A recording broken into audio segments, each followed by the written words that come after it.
ሰላም ጤና ይስጥልኝ ውድ የብስራት ቴሌቪዥን የዩቲዩብ ቻናል ተከታታዮቻችን እንደምን አላችሁልን? የብስራት ሀተታ ፕሮግራማችን አሁን ጀምሯል። በዛሬው የብስራት ሀተታ ፕሮግራማችን የወላይታ ዲቻ ስፖርት ክለብ የቁልቁሎት ጉዞ እስከመቼ ድረስ በሚለው ርዕሰ ጉዳይ ላይ ቆይታ እናደርጋለን። ፕሮግራሙን አዘጋጅቶ ወደ እናንተ በማድረሱ መላኩ ወልደ ሰንበትና እኔ አንተነህ ታረቀ ከመላው የስቱዲዮ ባለሙያዎች ጋር በጋራ በሆን አብረናችሁ ቆይታ እናደርጋለን። እስከ ፕሮግራማችን ፍጻሜ ድረስ አብራችሁን ቆዩ። ሰላም እንዴት ነው? ሰላም መልካም እንግዲህ የሲቪ ኢትዮጵያ ፕሪሚየር ሊግ ጅማሮን ካደረገ 4 ሳምንታትን አስቆጥሯል። በእነዚህ 4 ሳምንታት ውስጥ ክለቦች በየራሳቸው ተርታ ጥሩም ውጤት መጥፎም ውጤት እያስመዘገቡ ነው። ከነዚህ ክለቦች መካከል ታዲያ በማይጠበቅ መልኩ ምናልባት በማይጠበቅ መልኩ ለማለት እንኳን ያስቸግራል። በእርግጥ ከያዘው ስኳድ ከክለቡ ከነበረው ዝግጅት አንፃር ይሄ ነገር ሊጠበቅ ይችል ይሆናል። ግን ወላይታ ዲቻ ግን ባለፉት አመታቶች እንደዚህ አይነት ውጤት አስመዝግቦ ያቅም ወላይታ ዲቻ መጥፎ የሚባለው ውጤት እያስመዘገበ ነው ያሉት። 4ቱንም ጨዋታዎች ተሸንፏል። ታዲያ የወላይታ ዲቻ ስፖርት ክለብ ወዴት እያመራ ነው? እነዚህ 4 ጨዋታዎች ተሸንፏል። አንድ ግብ ብቻ ነው ያስቆጠረው። 6 ግቦች ተቆጥረውበታል። ጤናማ አይደለም አካሄዱ። ይህ ጉዳይ በእጅጉ የሚያሳስብ ጉዳይ ነው። ስለዚህ ለዛሬው ብስራት ሀተታ ፕሮግራማችን የመረጥነው ጉዳይ ይህንኑ ነው። የወላይታ ዲቻ ጉዳይ እንመለከታለን። እንግዲህ የውጤቱ ቀውስ አሁናዊ ሁኔታው ምን ይመስላል የሚለውን ጉዳይ እንመለከታለን። እንግዲህ ከዛም ባሻገር ደግሞ በባለፉት አመታት ወላይታ ዲቻ በታሪክ ምን ይመስል ነበረ፣ እንደዚህ አይነት ውጤቶችን አስመዝግቦ ያውቃል አያውቅም የሚለውን ነገር እንመለከታለን። እንደውም የመፍትሄ ሀሳቦችን እንላቸውንም እናቀርባለን። እንግዲህ በቀጣይስ ምን ይጠበቃል፣ ከማን ምን ይጠበቃል የሚለውን ነገሮችንም እያየን ቆይታ እናደርጋለን። እንግዲህ በ2018 የኢትዮጵያ ፕሪሚየር ሊግ እስካሁን በተደረጉ ጨዋታዎች ምንም ነጥብ ያላስመዘገበ 4ቱንም በሽንፈት ያጠናቀቀ ብቸኛው ቡድን ወላይታ ዲቻ ሆኗል። ይህ ውጤት በክለቡ የ12 አመት ወይም የ13 አመት ተሳትፎ ታሪክም ለመጀመሪያ ጊዜ ያስመዘገበው ደካማ ውጤት ሆኖ ተመዝግቧል። ወላይታ ዲቻ ባለፉት 13 አመታት በፕሪሚየር ሊግ ተሳትፎ በመጀመሪያ 4 ጨዋታዎች ላይ እንደዚህ አይነት ሽንፈት አስተናግዶ አያውቅም። በሁለት አጋጣሚዎች ላይ 2013 እና 2007 ላይ ሁለት ነጥብ ያስመዘገበበት በ4 ጨዋታ 2 ነጥብ ብቻ ያስመዘገበበት ደካማ ውጤቶቹ ናቸው። ከዛ ውጪ ግን ምንም ጨዋታ ሳያሸንፍ ያጠናቀቀበት ጊዜ የለም። ስለዚህ ዛሬ ይህን ርዕሰ ጉዳይ ስንመርጥ ዋናው ምክንያታችን ይሄ ነው። ወላይታ ዲቻ ከወቅታዊም አንጻር ከታሪክም አንጻር ካየነው የዘንድሮ ውጤቱ ደካማ ሊባል የሚችል ውጤት ነው። ደካማ ብቻ ሳይሆን በቀጣይም ምን ተስፋ አለው ብለህ ስትመለከት እንደዚሁ ትልቅ ጥያቄ የምታነሳበት ሁኔታ ላይ ነው። ወላይታ ዲቻ እንግዲህ በኢትዮጵያ ፕሪሚየር ሊግ ድምቀት ከሚባሉ ክለቦች አንዱና ዋነኛው ነው። በየትኛውም ክልል ላይ ጨዋታዎች ቢደረጉ የወላይታ ደጋፊ የሌለበት የለም። ሁሉም ከተሞች ላይ የዲቻ ደጋፊዎች ተገኝተው ቡድናቸውን ያበረታታሉ።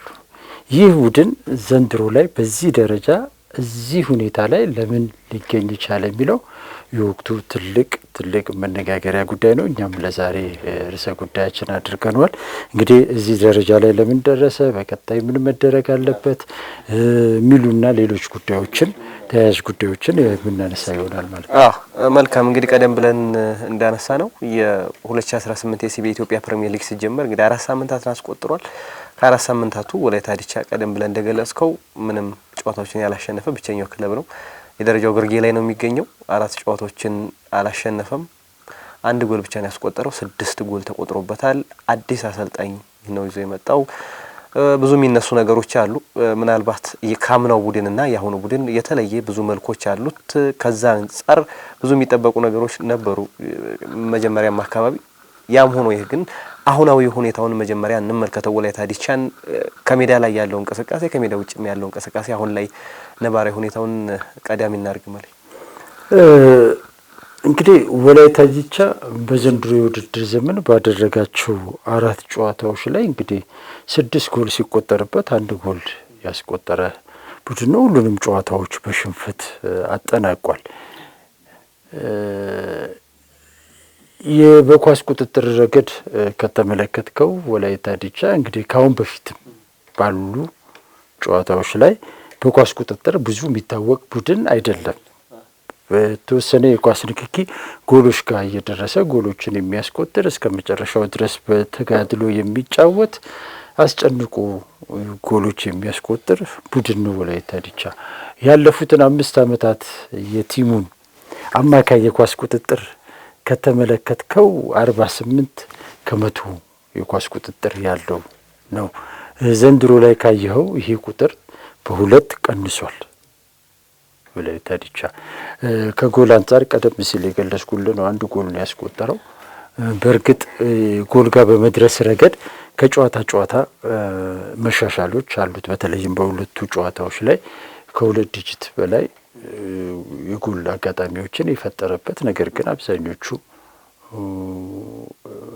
ኢላማቸውን የጠበቁ አይደሉም።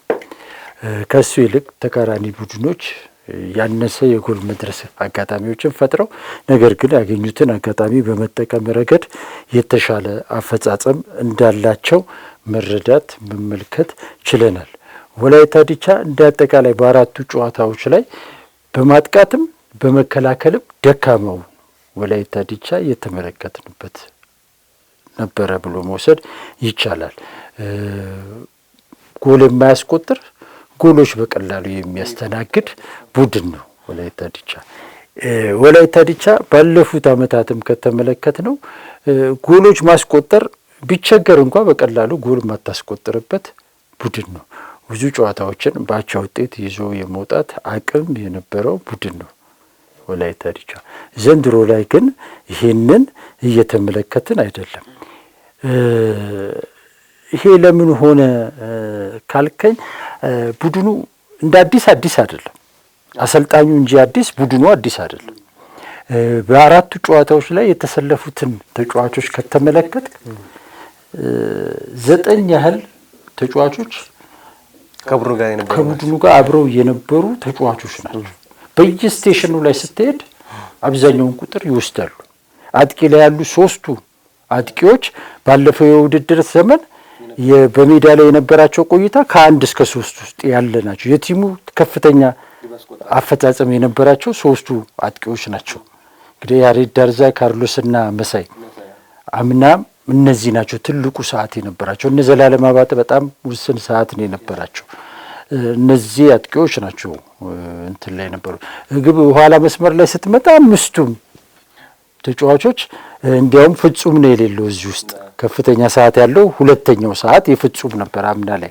ነገር ግን ዘንድሮ የሌለው ፍጹም ነው። ሌሎቹ ግን በሙሉ አሉ። ከኋላ ያሉት 5ቱም ተጫዋቾች በአብዛኛው አምና የነበሩ ናቸው። መሀል ላይ ስትመጣ ነው በተወሰነ ደረጃ ጥያቄ የምታነሳው። በዚህ ውስጥም እንግዲህ አምና ከነበሩት 2ቱ ጥሩ ሰዓት ያላቸው፣ በተለይም አንዱ ጥሩ ሰዓት ያለው አብነት ደምሴ ነው። እዛ ቦታ ላይ እንግዲህ ትልቁ ሰዓት ያለው ተጫዋች ቴዎድሮስ አለ፣ ሙሉቀን አዲሱ አለ ቲም ውስጥ። ከዛ በኋላ ያለው አብነት ደምሴ ነው። ይሄ ሌለው አሁን አብነት ደምሴና ቡዛየው ናቸው የሌሉት። በተወሰነ ደረጃ እዛች አካባቢ ላይ ክፍተት እንዳለ ይሰማኛል። በዛ ላይ ደግሞ ሙሉቀን አዲሱ ቡድኑ ውስጥ አለ።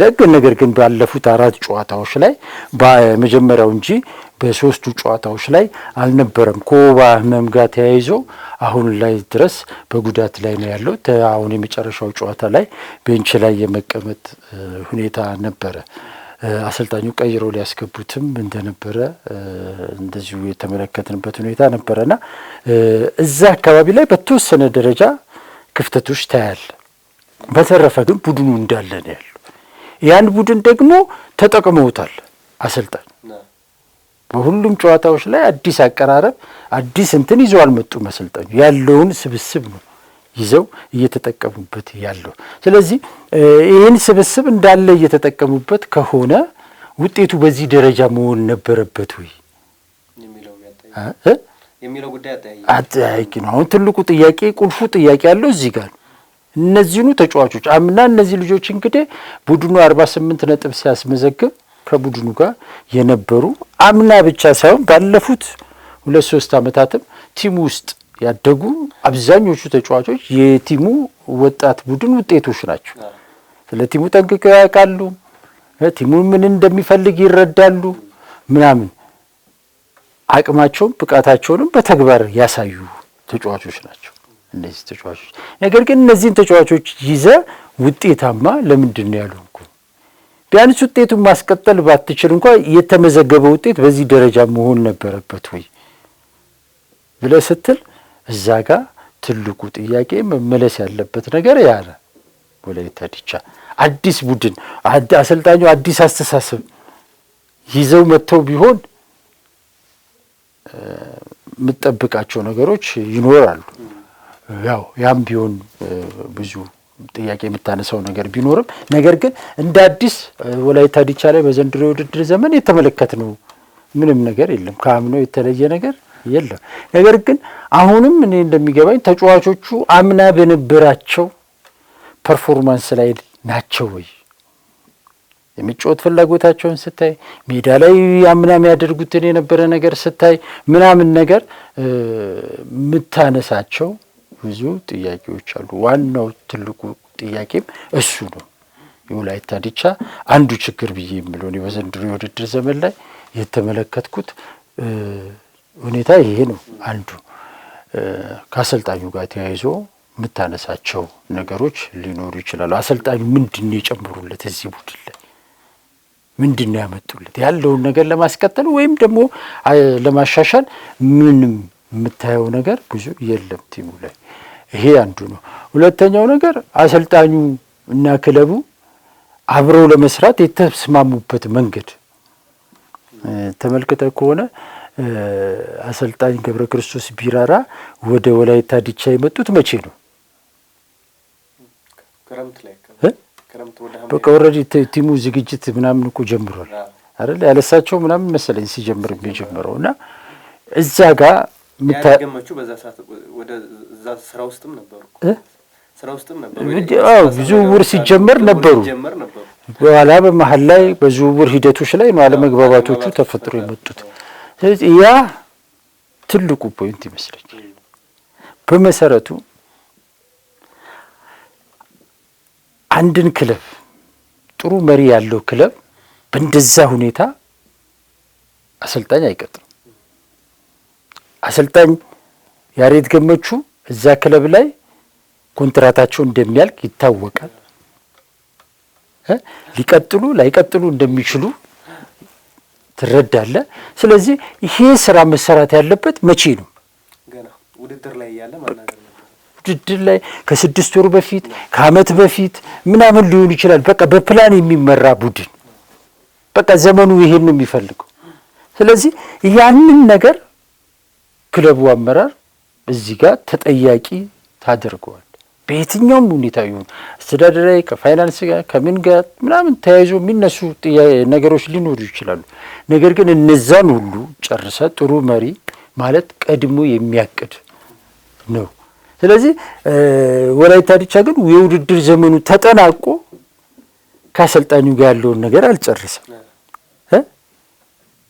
ለዚህ ነው ወላይታ ዲቻ መጨረሻ ላይ ጨረቃ ላይ ወደቀ አይደል? አሰልጣኙ ጥለው ወደሚፈልጉት ነገር የመጫወቻውን ኳስ አሰልጣኙ ወሰዱት።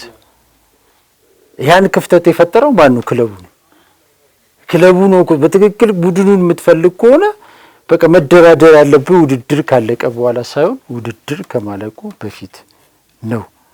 እዛ ጋር የቲሙ ውጤት ምን ሊሆን ይችላል፣ ቲሙ ላይ ተጽዕኖ ሊያመጣ ይችላል ምናምን የሚባሉ ነገሮች አሉ። ያን እዛ ችግር ውስጥም የገባው እኮ ያንተ አስተዳደራዊ ችግር ነው ብዬ ነው ማምነው። አንዳንድ ጊዜ እንደዚህ የሚባል ነገር ስላለ አሁን ተጫዋቾቹን ብነካ ውድድሩ ሳያልቅ ሸጠውን ሊሄዱ ይችላል፣ እንደዚህ ሊያደርገን ይችላል ምናምን የሚል ነገር አለ። እንዲህ አይነት ክለብ ካለክ አንተ ክለብ የለኝም ነው ማለት ያለብህ። እንዲህ አይነት ሜንታሊቲ ያላቸው ባለሙያ እንደዚህ አይነት ሜንታሊቲ ያለው ተጫዋች ካለክ ክለብ እየመራክ አይደለም። ስለዚህ ያም ጥያቄ አሁንም ወደ አንተ ነው የምትወስደው እንጂ ለህዝብ የምታቀርበው ጉዳይ አይደለም። ስለዚህ አመራሩ ጋር አለ ብዬ የምወስደው ክፍተት እሱ ነው። ሁለተኛ ባለሙያውም እንደ ባለሙያ በዛ ጊዜ ላይ ተጫዋቾች ኦልሬዲ ፈርመዋል። አብዛኞቹ ልጆች ፈርመዋል። አዳዲስ ልጆችም ክለቡ እያስፈረመ ነው። በዛ በፈረመ ባለቀ ነገር ላይ መተስክት የምትልበት ነገር ምንድን ነው? በተለይ ረጅም ዓመት እንዳሰለጠነ አሰልጣኝ እንደዚህ ማድረግ አለብህ ወይ? እሱ ያሰልጣኙ ትልቅ ፕሮብሌም ነው። አሁን አሰልጣኙ ከገቡ በኋላ እንደምፈልገው ተጫዋቾች አላገኘውም፣ ካስፈረሙልኝ በኋላ ነው የገባሁት እንደዚህ ምናምን እያልክ ምክንያት ብደረድር የሚሰማክ የለም። ላንተ ለሊናክ ለማውራት ካልሆነ በስተቀር ምክንያቱ ውሃ የሚቋጥር አይደለም። ስለዚህ የሁለቱም ያሰልጣኙም የክለቡም ችግር እዛች ጋር ችግር ፈጥሯል ብዬ አስባለሁ። ይሄ ደግሞ አሁን ላይ ክለቡንም ችግሩ ይስከቱታል። በገፍ ተጫዋቾቹ በራሳቸው ወሳኝ የሚባሉ ተጫዋቾቻቸው ሲለቁ ክለቡ የዛን ሰዓት ምላሽ የሰጠውም ወይም ደግሞ እነሱን ለማቆየት ብዙ ጥረቶችን እንዳላደረገ በዛ ሰዓት መረጃዎች ሲወጡ ነበር፣ ስንሰማም ነበር በተጨባጭ ሁኔታ እንደዚህ አይነት ነገሮች እንዳሉ። ቀደም እንዳልከው ነው መጀመሪያ ክለቡ አምና የነበረው የወላይታ ዲቻ ክለብ ጥሩ ክለብ እንደነበረ በሜዳ ላይ ተመልክተናል። ያልሸነፍ ባይነታቸው ጥሩ የሆነ በቀላሉ ግብ የማይቆጠርበት ግፋ ካለ አቻ የምትወጣው ክለብ ነው። ለብዙ ክለቦች ፈታኝ የሆነ ክለብ እንደነበረ ባለፈው ዓመት ተመልክተናል። በኢትዮጵያ ዋንጫም በተመሳሳይ ከወላይታ ማነው በሲዳማ ቡና ከመሸነፍ ውጭ ጥሩ ጉዞን አድርጓል። በነበሩት ጨዋታዎች ላይ እንደዚህ አይነት ክለብ ካለ ምናልባት ቀጣይ እቅዶችን የምታቀድበት መንገድ ሊሰመርበት የሚገባው ጉዳይ ነው። አመራሩ ያንን ነገር የማየት ነገር የግድ ይለው ነበረ። ወላይታ ዲቻ የነበረው አፈጻጸም አለ፣ ቀጣይ ምን ሊያሳካ አስቧል የሚለው ነገር ተጫዋቾቹ አሉ፣ አሰልጣኞቹ አሉ። አሰልጣኙ ያስመዘገበው ውጤት አለ፣ ተጫዋቾቹ ሜዳ ላይ ያስመዘገቡት ውጤት አለ። እነዚህን ተጫዋቾች ለማቆየት አሰልጣኙንም ለማቆየት የምትሰራቸው ስራዎች ወሳኝነት አሉት ለቀጣይ ለ2018። ከዛ በኋላ ተጫዋቾቹ ከለቀቁ በኋላ ነው እንደገና ወደ ከፍተኛ ሊግ ወደ ከ10 በላይ ተጫዋቾች ለቀዋል። በእርግጥ ያሉት ተጫዋቾችም በዛው ልክ አሉ። 12 አካባቢ ተጫዋቾች አሉ። ከነባሩ ተጫዋቾች መካከል ወደ 8-7 የሚሆኑ ልጆች አንተ እዚህ ጋር አድማጭ ተመልካቾቻችን የተሳሳተ ግንዛቤ እንዳይወስዱ ለመናገር የምፈልገው አምና ከነበሩ ተጫዋቾች አሁን በቁጥር ደረጃ ስጠራቸው ዝም ብሎ ያስፈራል። አሁን 10 ብለህ ስትል እነዚህ 10 ተጫዋቾች ግን እነማን ናቸው? በክለቡ ውስጥ እንግዲህ 50% በላይ የተጫወቱ ተጫዋቾች 12 ናቸው። ከ12ቱ እንግዲህ አብነት እና ቡዛየው ነው የሌሉት ይወጡት። ከዛ ፍጹም አለ እስካሁን ያልተጠቀሙት የሌለ ተጫዋች። ከዛ ውጭ ያሉት ግን አፈጻጸማቸው ከዛ በታች ነው፣ ደካማ ናቸው። ስለዚህ እነዚህ ተጫዋቾች አይደሉም። በቃ ወሳኝ የሚባሉ ተጫዋቾች አሁን ክለቡ ጋር አሉ። እነዚህን ጥቂት ተጫዋቾች አሁን አንተ ካነሳው አንፃር እነዚህን ጥቂት ተጫዋቾች አሁን ቡዛየውና አብነት ለቲሙ መሰረት ሆነዋል። ቲሙን የሆነ ቅርጽ ቀይረውታል። የቲሙ አጫወት የሚጫወትበትን መንገድ ትንሽ ዘመናዊ ለማድረግ ሞክረዋል። ስለዚህ ከዛ አንፃር እነዚህን ልጆች ማስቀረት ላይ ክለቡ አስፈላጊውን ነገር ሁሉ ሊያደርግ ይገባ ነበር። የትኛውንም መንገድ ተጠቅሞ እነዚህን ተጫዋቾች ማስቀረት ይገባው ነበር። እንዳልኩ እዚህ ጋር የአመራሩን ድክመት ታያለ። በቃ ወላይታ ዲቻ በነገራችን ላይ እኔ አሁን አመራሩ ድክመት አለበት እንደዚህ ብዬ ስናገር የወላይታ ዲቻ ክለብን በደንብ አውቀዋለሁ። በሊጉ ላይ 13 ዓመት የቆየ ልምድ ያለው ክለብ ነው። ስለዚህ ትናንት ስለመጣ ነው ምናምን ብለህ የምትለው ምክንያት የምትደረድርለት አይደለም። የክለቡ ስራ አስኪያጅ ክለቡን የመሰረቱ ያቋቋሙ ናቸው። አቶ አሰፋ ሲሶ ብዙ ነገር ያውቃሉ፣ ብዙ ነገር ይረዳሉ።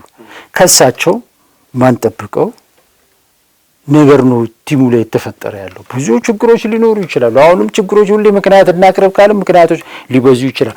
ግን በቃ አሁን ከቆይታው አንፃር ወላይታ ዲቻ በአስተዳደሩ በጣም ዘመናዊ እና ጠንካራ እየሆነ ነው መሄድ ያለበት። የዛሬ 13 ዓመት ቢሰራውን ስህተት የዛሬ 13 ዓመት የነበረውን አሰራር አሁንም መመልከት ወላይታ ዲቻ ላይ ያማል። በቃ ወላይታ ዲቻ ውል ተጫዋቾች ውል ከጨረሱ በኋላ የሚደራደርበት ቁመና ላይ መሆን የለበትም።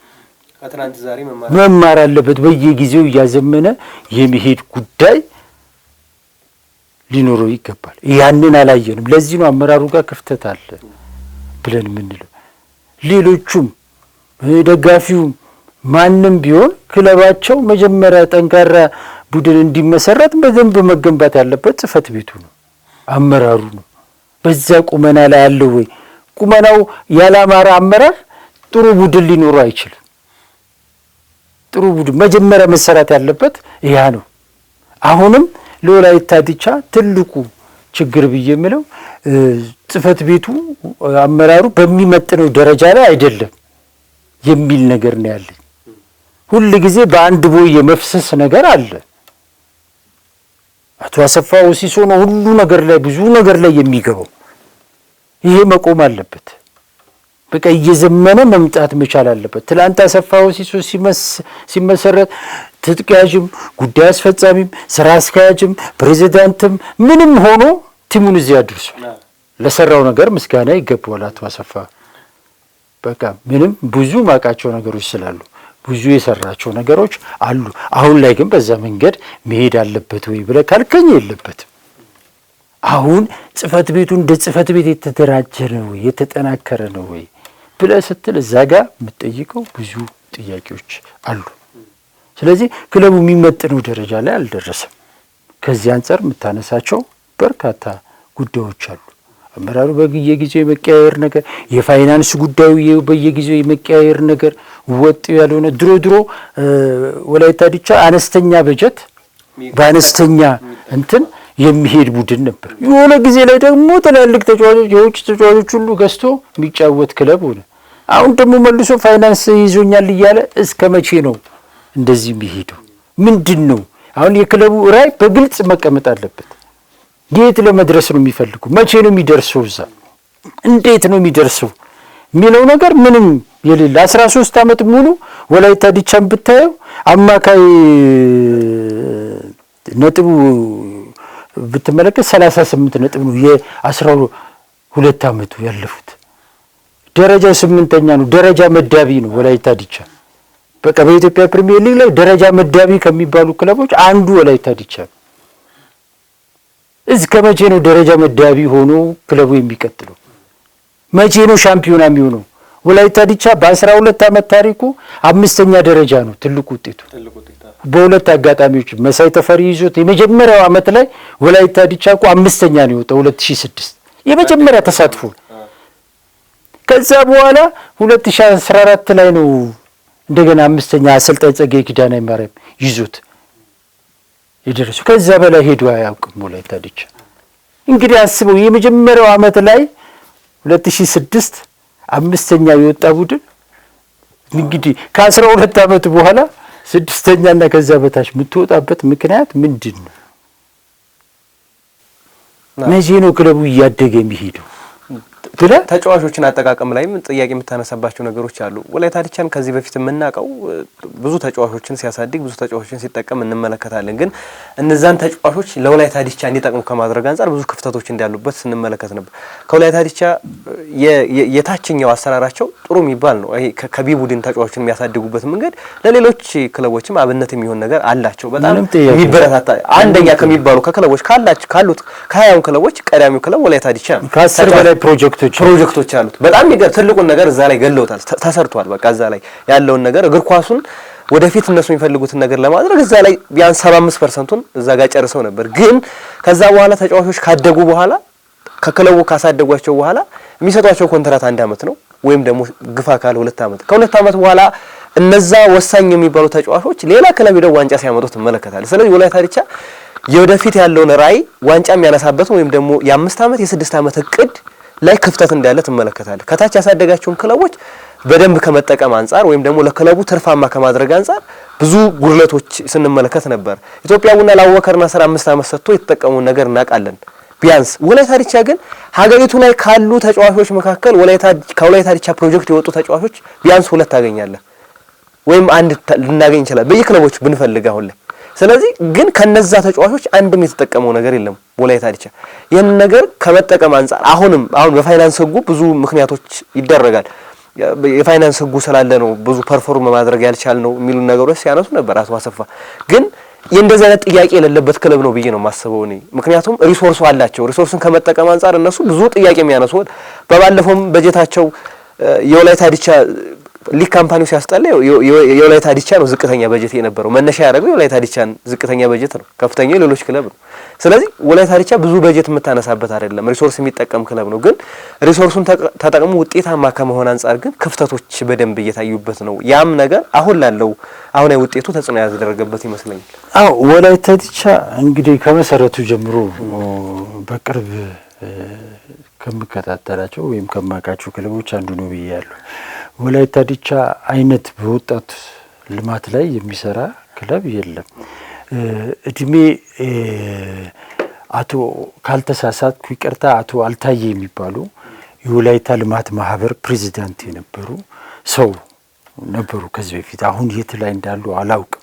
ከእሳቸው ጋር በተደጋጋሚ ጊዜ አወራ ነበረ እና ሁሌም ራያቸው የነበረው የወላይታ ልማት ማህበር ማለት የወላይታ ህዝብ ነው። ስለዚህ የወላይታን ህዝብ ለማቋቋም ለመርዳት የተቋቋመ ነው። ስለዚህ ይህ ህዝብ ከምንረዳባቸው መንገዶች አንዱ እግር ኳስ።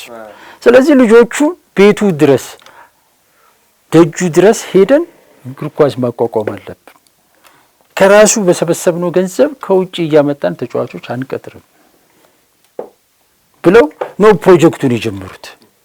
አሁን ብዙ ክለቦች እዛው ወይም ዋናው ከተማ ላይ ነው ፕሮጀክት የሚያቋቁሙት። ወላይታ ዲቻ ጋር ግን ስትመጣ ገጠሩ ድረስ ከከተማው ዋና ከተማው ወጥቶ ባሉ ገጠሮች ሁሉ እነ በረከት ወልዴ ከወላይታ ከሶዶ አይደለም የተገኙት፣ ወጣ ካሉ ከተሞች ናቸው ብዙዎቹ የተገኙት፣ ከዛ ውጪ ነው እና እዛ ድረስ ሄዶ የዘረጋ ክለብ ነው። ነገር ግን አንዳንድ ጊዜ ቅድም የነገርኩክ ክለቡ ከጊዜው ጋር እየዘመነ መሄድ መቻል አለበት። አመራሩ ብዬ ስልክ በምክንያት ገብቷል። እነዚህም ፕሮጀክት ዘረጋ አንድ ነገር። ከዛ እነዚህ የተዘረጋውን ፕሮጀክት ግን ማብቃትና ክለቡን ተጠቃሚ ማድረግ ግን እውቀት ይፈልጋል፣ ልምድ ይፈልጋል፣ አደረጃጀትን ማስተካከል ያስፈልጋል።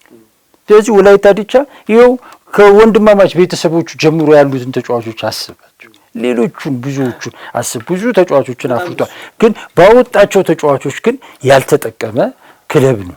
ለምን? ድሮ አሁን ዘነጋውት ማን እንደሆነ አላስታውስም። ፈረንሳይ ውስጥ አንድ ቡድን ነበረ። በየ4 ዓመቱ ቲሙ ሻምፒዮን ይሆን ነበር። 4 ዓመት አንድ ጊዜ ሻምፒዮን ይሆናል። ከ4 ዓመት በኋላ ሁሉ ጊዜ የፕሮጀክት ተጫዋቾችን ነው የሚይዘው። ከ23 ዓመት በላይ ከ5 የማይበልጡ ተጫዋቾችን ነው የሚይዘው። ሁሌ ከታዳጊ ማሰልጠኛው እያመጣ ነው ቲሙ የሚገነባው። ያ ቡድን እያደገ ሄድና ልክ 4ኛው ዓመት ላይ ሻምፒዮና ይሆናል ወይ ደረጃ ውስጥ ነው የሚገባው። እንዲህ አይነት ስትራቴጂ ነድፈው የሚሰሩ ክለቦች አሉ። ወላይታ ዲቻ ጋም እንደዚሁ ያ ፕሮጀክት ካለክ ያ ፕሮጀክት ገንዘብ ከማውጣት ሊታደገክ ይገባል። ስለዚህ ቀደም ሲል እንደገና ገለጽከው ምናልባት ወላይታ ዲቻ ረጅም ጊዜ ካስፈረመ 3 ዓመት ነው።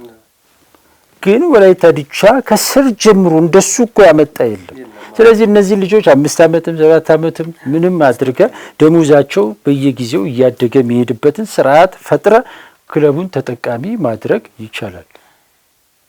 ነገር ግን ያ ስርዓት አልተቀረጸም፣ አልሆነም። ብዙ ተጫዋቾች ይመጣሉ ይወጣሉ። ከዛ በኋላ 1 ዓመት ምናምን እየፈረብ የተጫዋቾቹን ኪስ ማድለብ ነው ያለው። ይህ አካሄድ መቆም አለበትና እንደ አመራሩ ጋር ችግር አለ ብለን ስንል እነዚህና ሌሎች መሰረታዊ የሆኑ ምክንያቶች ናቸው። ስለዚህ ወላይታ ዲቻ በሚመጥነው ደረጃ ላይ ልክ እየተጓዘ አይደለም። በቃ አሁን ወቅታዊ ጉዳዩ የሚያሳየውም የሚናገረውም ይሄንን ነው። ታሪኩም በተመሳሳይ። ስለዚህ ከዚህ እንዴት ነው የሚወጣው ይህ ክለብ የሚለው ነገር በጣም አነጋጋሪ ጉዳይ ነውና ዛሬም እኛ ትኩረት ቢያገኝ በሚል ነው እንግዲህ ይህን ርዕሰ ጉዳይ የመረጥነውና የወላይታ አሁን ያለበት ሁኔታ እጅግ አሳሳቢ ነው። አነጋጋሪ ነው። ያለፉ ታሪኮቹም ያለፉት ውጤቶቹም እንደዚሁ የሚያስቆጩ የሚያበሳጩም ናቸውና ወላይታ ዲቻ ወደ ከፍታው ላይ የሚመጣው መቼ ነው? ይህን ደጋፊ የሚመጥን ውጤት የሚያስመዘግብ መቼ ነው የሚለው በጣም አንገብጋቢ ጉዳይ ነው። አዎ ምናልባት ቅድም የአመራሩን ጉዳይ ያነሳን ያሰልጣኙም ነገር ያው የዚህ ችግር አንዱ ሰለባም ስለሆነ መነሳት አለበት። የገቡበት መንገድ ቅድም እንዳነሳው ነበር። የገቡበት መንገድ አሁን የሚነሱ ሀሳቦች አሉ። አሰልጣኞች ከገቡ በኋላ አንዳንዴ ምክንያቶች የመደርደር ነገር አለ። አሁን ተጫዋቾችን የሚፈልገውን ተጫዋቾች አልመጡልኝም ወይም ደግሞ አሁን በፋይናንስ ህጉ ምክንያት አዲስ ቡድን ያዋቀር ነው የሚሉ ነገሮች አሉ። ግን ስትገባ እነዚህን ነገሮች ኮንሲደር አድርገህ መግባት የለብህም ወይ የሚሉ ነገሮች በደንብ መሰመር ያለባቸው ጉዳዮች ናቸው። ቡድኑን ስትይዘው አንተ ምን ፈልገህ ነው የገባው? ከዛ በኋላ ምን ለማሳካት ነው ወደዛ ቡድን የገባው የሚለው ነገር በደንብ መታየት ያለበት ነገር ነው። አሁን ላይ ወላይታ ዲቻ በትክክለኛው መንገድ እየሄደ አይደለም። በትክክለኛው መንገድ ላለመሄዱ ምክንያት የሆኑ ነገሮች ቅድም ያነሳናቸው ነገሮች አሉ። ግን ከእንደዛን ምክንያቶች በደንብ አምኖ ወደፊት ለመስራት መሞከር ነው እንጂ የፋይናንስ ህግ ለየትኛውም ክለብ ፈተና ነው፣ ምንም ጥያቄ የለውም። ለወላይታ ዲቻ ብቻ የወጣ ህግ አይደለም፣ ለሁሉም የወጣ ህግ ነው። ስለዚህ ወላይታ ዲቻ ደግሞ ቅድም ያነሳናቸው ምክንያቶች ይህንን ህግ ምክንያት ለማድረግ ከማይበቁ ክለቦች መካከል አንደኛው ነው ብዬ ነው። ምክንያቱም ሪሶርስ ያለው ክለብ ነው። ስለዚህ ያንን ከመጠቀም አንጻር ክፍተቶች ያሉበት እንጂ ይሄኛው ነገር ብዙ ተጽዕኖ ያሳድርበታል ብዬ አላምንም። ስለዚህ አሰልጣኙም ሲገቡ የገቡበት መንገድና ከዛ በኋላ አሁን ላለው ውጤታቸው ተጽዕኖ ያሳደረባቸው ይመስለኛል። ክለቡን ከማወቅ አንጻር ራዕይና እቅዳቸውን ይዘው እሳቸው የሚፈልጉትን ነገር ለማድረግ ጊዜው የገቡበት መንገድ የተጫዋቾች የወጡበት መንገድ ምናምን ስትመለከት እንደዚህ አይነት ተጽዕኖዎች አሉ። ለሁሉም ግን አሁን ያለው ነባራዊ ሁኔታ ወላይታ ዲቻ በጥሩ አቋም ላይ አይደለም። የባለፉት አመታት ወላይታ ዲቻን እየተመለከትን አይደለም። ቅድም እንዳልከው ደረጃ መዳቢ ቢሆን እንኳን እንደዚህ አይነት ጅማሮችን አድርጎ የሚያቀባቸው ዘመኖች ብዙ እየተለመዱ አይደሉም። በተለይ ጠንካራ የሚባለው የተከላካይ ክፍሉ በቀላሉ ጎል የሚቆጠርበት ነው እየተመለከት ነው። ስለዚህ አሁን ያለው የወላይታ ዲቻ ነባራዊ ሁኔታ በጥሩ መንገድ ላይ እንዳላደለ ካልታሰበበት ምናልባት ጨዋታዎቹ ረጅም ከመሆናቸው አንጻር እያንዳንዱ ጨዋታዎች የወደፊትን የመወሰን እድል እንዳላቸው እየተመለከትን ነው። የወራጅ ቡድኑም እንዳለ ሆኖ ስለዚህ የምን መደረግ አለበት የሚሉትን የመፍትሄ ሀሳቦችን ብናነሳ መልካም ነው ማለት። ወደ መፍትሄው ከመሄዳችን በፊት እንግዲህ የወላይታ ዲቻ ወቅታዊ አቋም ጉዳይ ሲነሳ እንደ አጠቃላይ በሰፊው የተመለከተ ነው። የክለቡን አጠቃላይ ሁኔታ አመራሩ ጋር ያለውን ነገር ነው። በዋናነት የቲሙ ጉዳይ ሲነሳ አሰልጣኙን ጉዳይ አብሮ መነሳቱ ግድ ነው። ቀደም ሲል ለመጥቀስ ሞክር ያለው በተወሰነ ደረጃ አምና ያለው ስብስብ ነው ወላይታ ዲቻ ያለው ስብስብ። ይሄ ስብስብ የአምናውን መድገም አይቻልም። ከአምናው የተሻለ ይዞ መቅረብ አይቻልም። አምና ከነበረውም ይውረድ ቢባል 50%ም ይውረድ 100% ግን መውረድ ምንድን ነው? 100% ይሄ ቡድን ከወረደ ማን ላይ ነው ጥያቄ የምታነሳው? አሰልጣኙ ላይ ጥያቄ ማንሳት ግዴታ ነው። ቀደም ሲል እንደገለጽከው አሁንም አሰልጣኝ ገብረ ክርስቶስ ቢራራ ስልክ ደውለላቸዋል ጉዳዩን እንዲያስረዱ አላነሱም። አቶ አሰፋ ጋርም ደውለናል በዚህ ጉዳይ ላይ አላነሱም፣ መልስ አልሰጡም። የየራሳቸው መልስ ሊኖራቸው ይችላል። አሁንም ብንጠይቃቸው እነዚህ ሰዎች ሊናገሩ የሚችሉት ሰበቦች፣ ምክንያቶች ይኖራሉ። ነገር ግን በየትኛውም ሁኔታ ውስጥ ይሁን ቀደም ሲል ያነሳነው ጉዳይ አለ። አሰልጣኙ በዚህ ሲቹዌሽን ውስጥ መግባት ነበረባቸው ወይ ብለን ካልን የለባቸውም። ከገቡ ደግሞ ያዩት ነገር የሰሩት ነገር አለ፣ ተረድተዋል ማለት ነው። አሁን እዛ ከገባ በኋላ ልጆች ስላልመጡልኝ ነው፣ እንደዚህ ስለሆነልኝ ነው፣ እንደዚህ ስለሆነ ነው ብለህ ብትል እኔ አልቀበልም ምክንያቶች። በቃ እንዲህ አይነት ምክንያት እኛ ሰልችቶናል። በቃ እኔ በተለይ በቃ ረጅም ዓመት ስለቆየውም እንዲህ አይነት ምክንያት ሰምቼም ለህዝብም አላቀርብም። በቃ እንዲህ አይነት ነገር አንተ ራስህ እዛው መጨረስ ነው ያለብህ። በቃ ሶሉሽን ቢያንስ ይሄ ቡድን አልፈረሰም። ስለዚህ ባለፈው ስለ ቡና ስናነሳ ስለ አብይ ካሳውን ስናነሳ የምነግር የነበረው መከራከር የነበረው በዚህ ጉዳይ ነው። የነበረ ቡድን አለ። ቢያንስ ቡድን እየፈረሰ አይገነባም፣ እየተጠገነ ነው የሚሄደው። ያለውን ነገር ይዘ መቀጠል ካንተ ጨዋታ ጋር ባይሆን አንተ በምትፈልገው ነገር እንኳን ባይሆን አንተ 11 ሰው ወደኔ ይምጡ ማለት አትችልም። አንተ ነው ወደ እነሱ መሄድ ያለብህ። ይሄ እግር ኳሳዊ መርህ ነው። ተጫዋቾቹ ወደ አንተ እንዲመጡ አይፈልግም። አንተ ወደ እነሱ ሄደን እነሱ ጋር ያለውን አቅም እግር ኳስ ሂደት ነው። በሂደት ነው ወደ አንተ እየሳብክ የምታመጣው እንጂ በአንድ ጀንበር ወደ እኔ አጫወት ይምጡ ማለት አትችልም። ስለዚህ ሂደት ይፈልጋል። ያ ሂደት ደግሞ የሚሆነው ያለውን ነገር እያስጠበክ ነው እንጂ እያፈረስከው መሆን የለበትም። ስለዚህ ወላይታ ዲቻ ቢያንስ ያለውን ነገር ነው እኮ ይዞ መቀጠል ያልቻለው።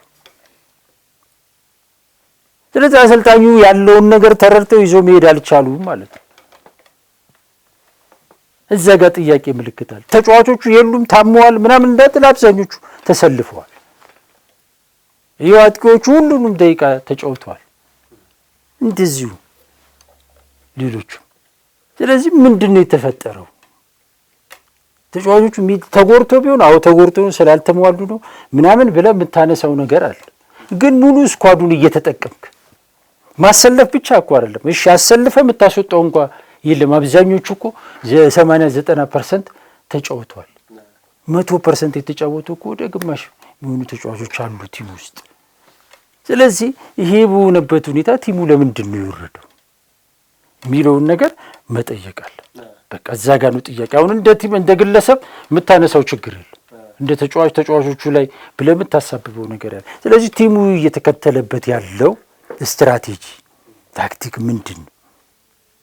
ማናጅመንቱ ምን ይመስላል? ፕሌየር ማናጅመንቱ ስልጠናው ምን ይመስላል ብለህ መፈተሽ አለብህ። በነገራችን ላይ ትላንትና የክለቡ አመራር ወይም ስራ አስኪያጅ አቶ አሰፋ ሲሶ ተጫዋቾቹንና አሰልጣኞቹን ሰብስበው አወያይተዋል፣ አነጋግረዋል።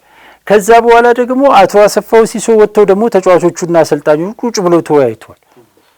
መጨረሻ ላይ ደግሞ አሰልጣኙም እንዲወጡ ተደርጎ ደግሞ ተጫዋቾቹም ቁጭ ብለው ውይይት አድርገዋል በክለቡ ጉዳይ ላይ። የክለቡ ጉዳይ አሁናዊ ሁኔታ ሁሉንም ያስደነገጠ ጉዳይ ሆኗል። ተጫዋቾቹን ተጨንቀዋል። በቃ ምንችለውን እናድርግ እኛ ጋር ያለው የሚል ነገር ተጫዋቾቹ ይዘዋል፣ የትም ክለብ ላይ እንደሚደረገው። ግን ይሄ አይደለም። አሁን ሳይፈልግ ወላይታ ዲቻ እንዲሸነፍ ፈልጎ ከአቅም በታይ የተጫወተ ተጫዋች አይኖርም። አብዛኞቹ የራሳቸው ክለብ ተጫዋቾች አትሊስት ከሌላ ክለብ እንኳን መጣ ምናምን የምትለው ነገር የለም። ከደሞዝ ጋር ከምናምን ጋር ተያይዞ የሚነሱ ቅሬታ ተቃውሞዎች የለም ቲሙ ላይ ያን ያህል። ስለዚህ ከሌለ ምንድን ነው ችግሩ የሚለው ነገር በደንብ መፈተሽ አለበትና ከዛ አንጻር አሰልጣኙ ጋር ጥያቄ ታነሳል። እንዴት ነው አሰልጣኙ ማኔጅ እያደረገ ያለው ክለቡ? በቃ ዞሮ ዞሮ የቲሙ እንቅስቃሴ ቴክኒካሊ የሚገመገመው በአሰልጣኙ። ስለዚህ አሰልጣኙ እየመራበት ያለው መንገድ ነው ጥያቄ የሚነሳው። እዚህ ጊዜ አላገኘውም እንደዚህ አልሆንኩም ምናምን የሚሉ ጉዳዮች አሁን ላይ አይሰሩም። ይሄ ቡድን እንግዲህ ከዛ በፊት ኢንተርናሽናል ጨዋታዎችንም አድርጓል፣ የተለያዩ ወዳጅነት ጨዋታዎችንም አድርጓል። በዛ ጊዜ ላይ ማድረግ ያለበትን ነገር በሙሉ አጠናቆ ሰርቶ ነው ወይ የመጣው ብለህ ካልከኝ እዛ ጋር ጥያቄ አለ። ያም ጥያቄ አሰልጣኙ ወደዚህ ክለብ ሲመጡ ማየት ያለባቸው አንዱ ጉዳይ የዝግጅት ጊዜ ስንት ነው? በቂ የዝግጅት ጊዜ ያለኝ ወይ? በቂ ወዳጅነት ጨዋታዎች ማዘጋጀት ትችላለህ ወይ ምናምን ብለህ ብዙ ማየት ያለብህ ጉዳይ አለ። ይሄ የኛ ጉዳይ አይደለም የሚሳቸው። ይሄን ሁሉ ጠቅልለው ገብተዋል። ከገቡ በኋላ ደግሞ ደጋፊ የሚፈልገው ውጤቱን ትክክለኛውን ዲቻ ነው የሚፈልገው። ስለዚህ አሁን ላይ ደጋፊ ቢቃወም ለምን ተቃወመኝ አይቻልም። ይሄን ሁሉ ኃላፊነት ወስደው ገብተዋል። ይሄን ሁሉ ኃላፊነት ወስዶ አመራሩ ወደ ውድድር ገብቷል። ስለዚህ አሁን ላይ የወላይታ ዲቻ ደጋፊ ቢቃወም ምን ቢል ሙያተኛው ያልተጠነቀቀው ደጋፊው እንዲጠነቀቅልህ ለምንድን ነው የምትፈልገው? በዛ ጊዜ ስትጀምር በዚህ ሁኔታ ውስጥ ስትገባ አይ ደጋፊዎቻችን ይሄን ተረዱን፣ በእንደዚህ አይነት ችግር ውስጥ ስለነበረን አሁን እንደዚህ ነው የገባ ነው ታገሱን፣ ውጤት ላይ መጣ ይችላል ምናምን ብለህ መናገር ያለብህ መሪ ነው አንተ ነህ። አሰልጣኙ ወይ ክለቡ ነው። አይ ብለህ ድምፅ አጥፍተህ ገብተህ አሁን ላይ ተቃውሞዎች ሲነሱ ደጋፊው ነው እያልክ ደጋፊውን መውቀስ እኔ ትክክለኛ ነው ብዬ አላምንም። በቃ ይሄ ኃላፊነት ያሰልጣኙና ያመራሩ። አሰልጣኙና አመራሩ ሩቅ ማሰብ ካልቻሉ ምን ማድረግ ነው ቢቻል? እንደነሱ ሆኖ ደጋፊው ሊያስብ አይችልም አይደለም። ደጋፊው ሁሉ ጊዜ የሚፈልገው ያለቀ ያበቃ ነው። የሚሞከር ምናምን ተጫዋች አይፈልግም። ማንም ደጋፊ አይፈልግም። ማንም ተጫዋቹም አይፈልግም። ስለዚህ አሁንም የተጀመሩ ስራዎች አሉ። ክለቡ ጋር ያለውን ነገር ለማጥራት አቶ አሰፋ ብዙ ርቀት እየሄደ ነው። እዛ ጋር ያሉ ስራዎች የበለጠ ተጠናክረው ችግሩ የቱ ጋር እንደሆነ ማግኘት ያስፈልጋል። በንጹህ ሕሊና ከሌለ ለመጥቀም ለመጉዳት በሚል አይደለም። ስለዚህ እዛ አካባቢ ኮችንግ ስታፉ ምን ይመስላል ማየት፣ ተጫዋቾቹ ጋር ያለው ነገር ምን ይመስላል የሚለውን ነገር በጊዜ መፈለግ እና መወሰን ያስፈልጋል። እንደ አጠቃላይ ግን ስታመጣ ወላይታ ዲቻ አሁን ላይ ላለበት ነገር ላለፉትም ዓመታት ቲሙ ላለበት ነገር አስተዳደሩና አሰልጣኙ ኃላፊነቱን መውሰድ አለባቸው።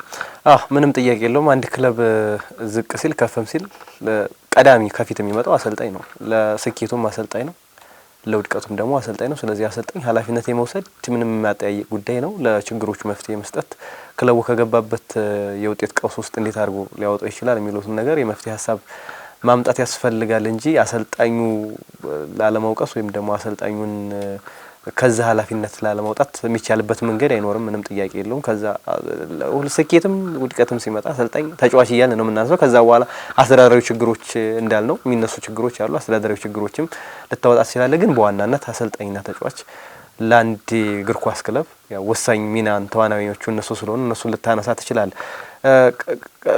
የቀጣዩ ጉዳያችን እንመልከት።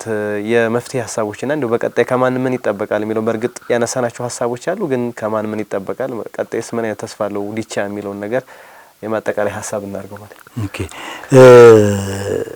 እንግዲህ አሁን ላይ አንተም ከበርካታ ደጋፊዎች ጋር ተገናኝተሃል። ደጋፊው ጋር ያለውን ስሜት ተረድተሃል። ከፍተኛ ቁጣ አለ፣ ቅሬታ አለ፣ ተቃውሞዎች አሉ። ስለዚህ እነዚህ ቅሬታ እነዚህ ተቃውሞዎች በቀጣይ ባሉ ጨዋታዎች ላይ መለወጥ ካልቻሉ መቀየር ካልቻሉ ሊመጣ የሚችለው ነገር እጅግ የከፋ ሊሆን ይችላል ብዬ አስባለሁ።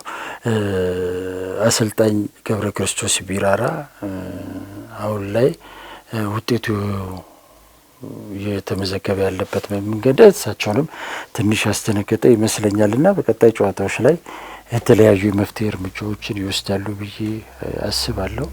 እሱን ማድረግ ካልቻሉት ግን ለሁለተኛ ጊዜ ከወላይታ ዲቻ ስንብት ሊገጥማቸው ይችላል። እንግዲህ ከዚህ በፊት ወላይታ ዲቻ አሰልጣኝ ነበሩ። ከዛ በጊዜም በነበሩበት ወቅት ላይም ከውጤት ጋር ተያይዞ የነበረው ነገር ጥሩ አልነበር። አሁንም ለሁለተኛ ጊዜ በተመሳሳይ ጥሩ ውጤት እያስመዘገቡ አይደለም።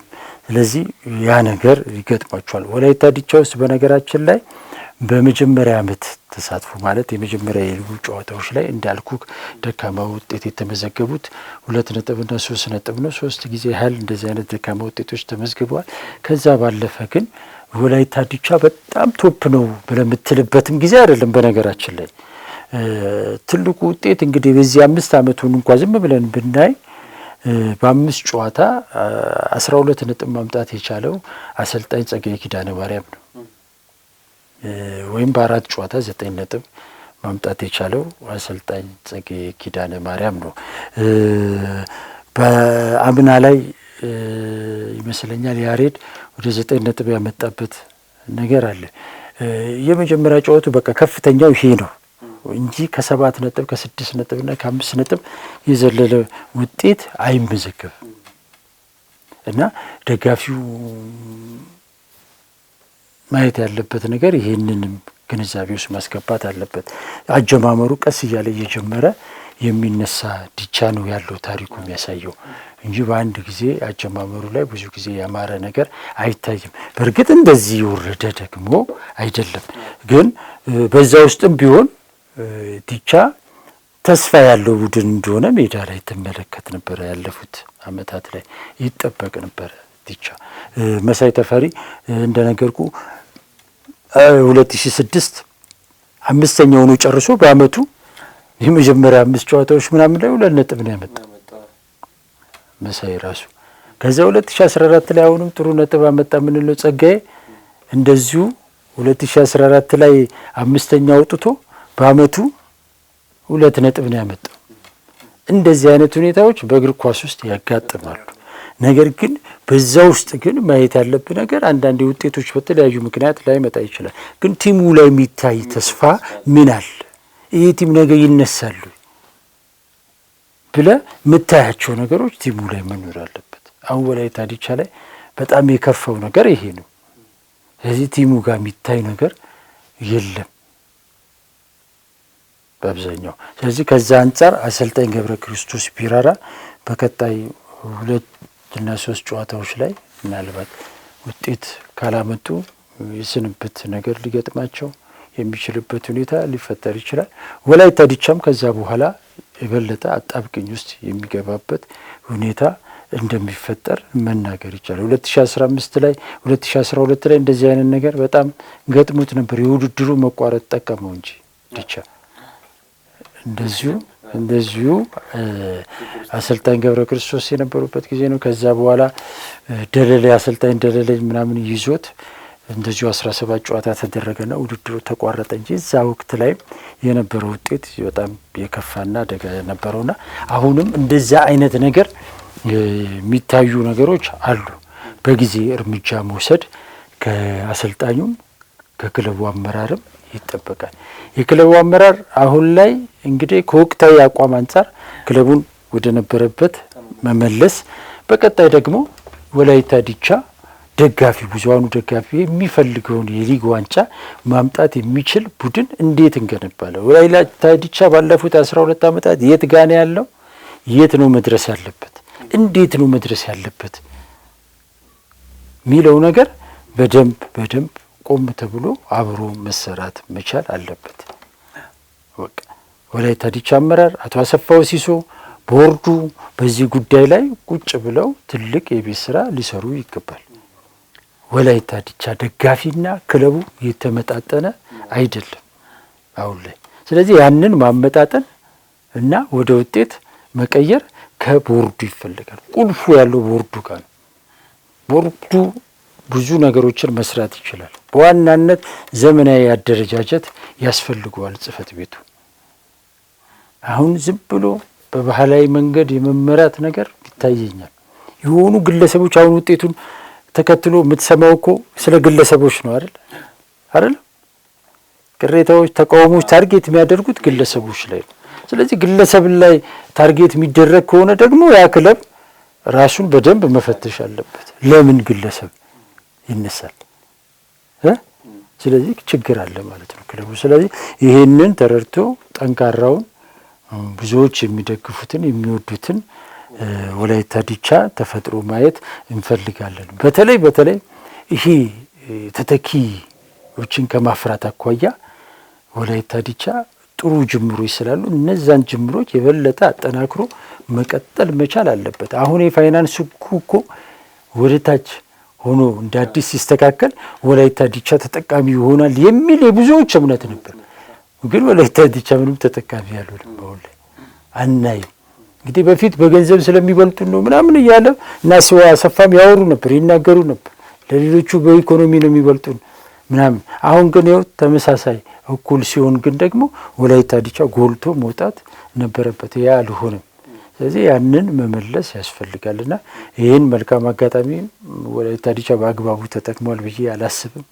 አሁንም በዚህ የፋይናንስ ሕጉ ከወጣ በኋላ ወላይታ ዲቻ እኮ ከሌሎቹ ክለቦች ጋር ተመሳሳይ ወጪ ነው እየወጣ ያለው አይደለም? ኢንቨስት ነው፣ ተመሳሳይ ነው በአብዛኛው፣ ግን መቀነስ ነበረበት። ስለዚህ ይሄም በራሱ ጥያቄ የሚያስነሳ ነውና ደጋፊው ከመጠየቅ ወደ ኋላ ማለት የለበትም። ነገር ግን አዎንታዊ በሆነ መልኩ ግን መጠየቅ ያስፈልጋል። ክለቡን ሊጎዳ በሚችል መልኩ ሳይሆን ክለቡን የበለጠ ሊያጠናክር በሚችል መልኩ በሰለጠነ መልኩ ጥያቄዎቹን ማቅረብና ጠንካራውን ዲቻ መገንባት ከደጋፊው ይጠበቃል ማለት ነው።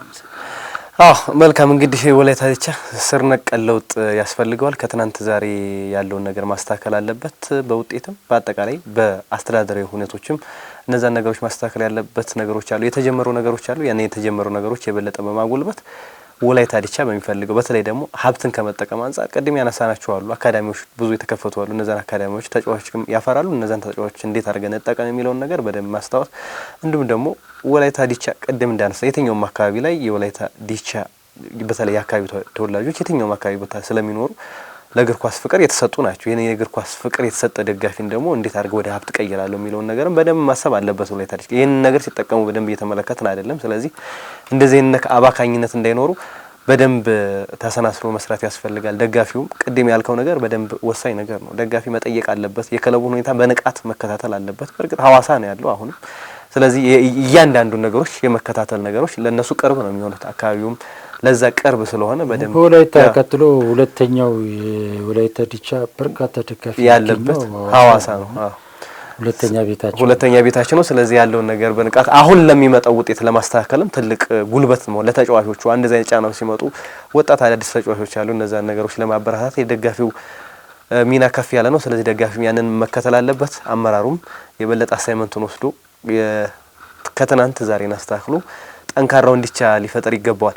ወደ ተመልካቾቻችን የወላይታ ዲቻ ቁልቁለት ጉዞ እስከምን ድረስ በሚለው ርዕሰ ጉዳይ ቆይታ ያደረግንበት የዛሬው የብስራት አተታ ፕሮግራማችን የተከታተላችሁትን ይመስል ነበር። ፕሮግራም አዘጋጅቶ ወደ እናንተ ባድረሱ መላኩ ወልደሰንበትና እኔ አንተነህ ታረቀ ከመላው የስቱዲዮ ባለሙያዎች ጋር በጋራ በመሆን አብረናችሁ ቆይታ አደረግን። ያላችሁን ሀሳብ አስተያየት በኮሜንት ሴክሽን ላይ አካፍሉ። ሰናይ ጊዜን ተመኘ